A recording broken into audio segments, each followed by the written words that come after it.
In this video, I'm gonna teach you how to connect Roland Go Mixer Pro. It's a very easy process, so make sure to follow along. The Roland Go Mixer Pro has various connection types available. So you will see a lot of instruments here, and you will see a lot of ports. So essentially, it is a multi-tool where you will be able to connect various different instruments. In this video, I'm going to cover some of them, but depending on your specific needs, you might need to connect a specific port rather than another. So for microphones, connect to the mic jack using an XLR cable.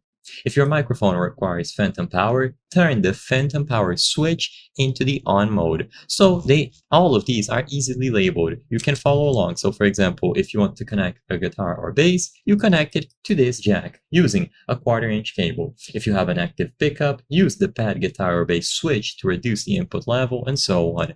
It is super easy to follow. There's not a lot of instructions needed. You can connect it to any sort of streaming or recording software that you have, and you can use it in conjunction with various instruments. You can control the levels individually, and up to 7 instruments can be connected at once. You have options to connect headsets or headphones, and everything is clearly labeled.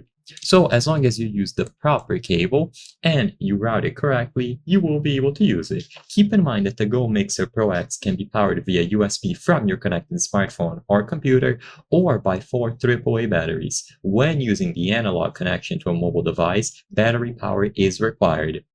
You can adjust the individual input knobs for instrument, guitar or bass, mic, headset mic, and the master level knob. So all of these to achieve the desired mix and output volume.